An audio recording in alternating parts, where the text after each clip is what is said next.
run through the tape. In life, never give up, run through the tape.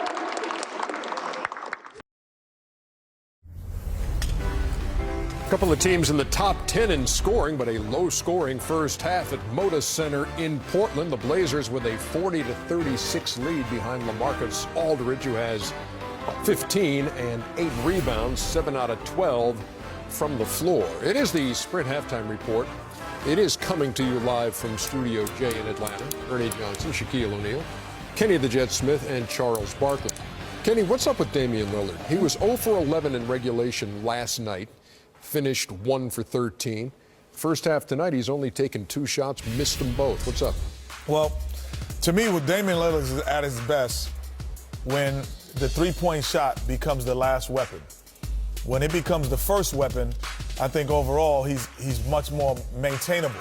He's still difficult to guard, but he's much more maintainable. And then if that shot is off, as we see in the other night, he was 0 for 7 from threes. You know, he should have 9 2-point shots and 4 3-point shots when he takes 13 shots. And he just becomes predictable.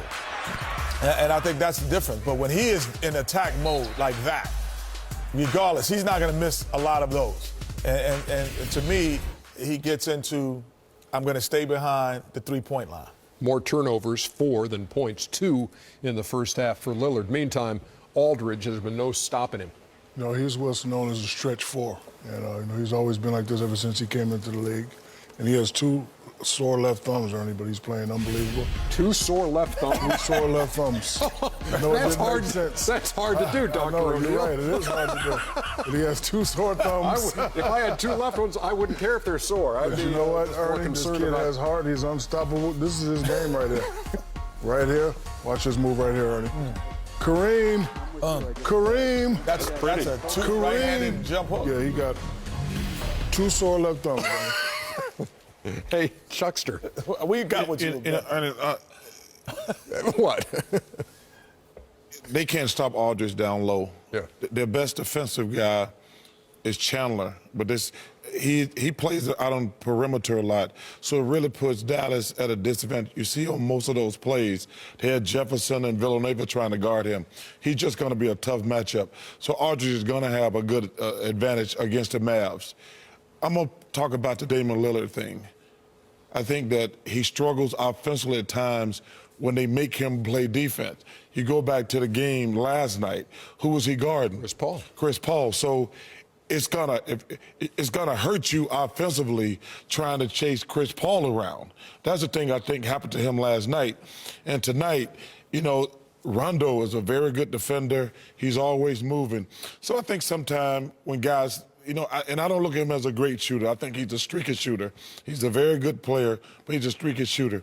But I think sometimes, and see, that's one of the reasons. So people think I don't like the Golden State Warriors.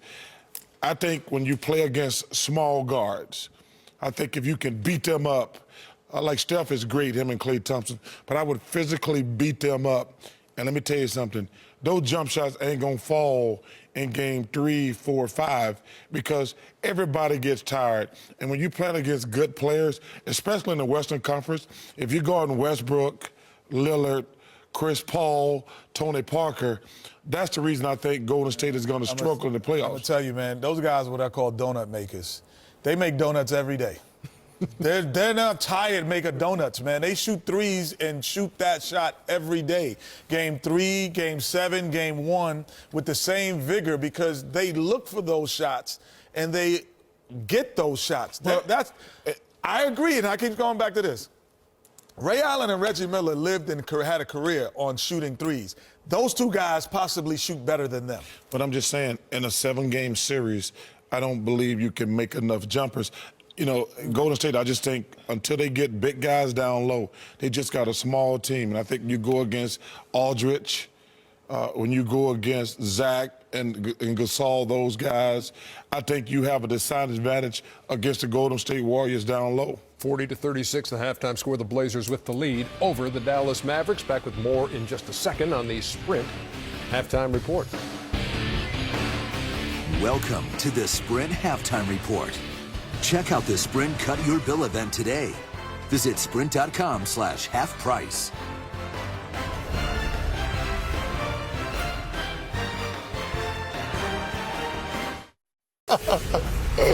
Hey, more data, more highlights. That's Sprint. Russell Westbrook, 4 straight triple doubles tonight, 43, 8, and 7. So the streak is over. What's and that this add up to? air ball right here What's that add up to? $80? is a shot clock violation. And what a great play. Tibbs drew up right there, and Antoine Moore. I don't know if that play was Gasol on his own or Yeah, I think Moore, that but was it was Gasol. great. I think that was Gasol on his own, realizing the falling double back in his lap. Good shot, though. Career high 19 for Antoine Moore. He had played 39 games and had not scored in double figures, but he's huge tonight for the Bulls, who beat OKC 108 to 105.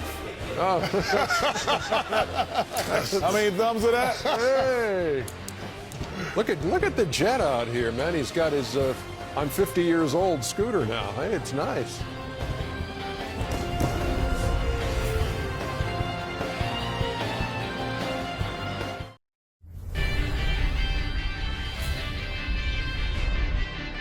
You've been watching the Sprint Halftime Report. Check out the Sprint Cut Your Bill event today. Visit sprint.com/halfprice.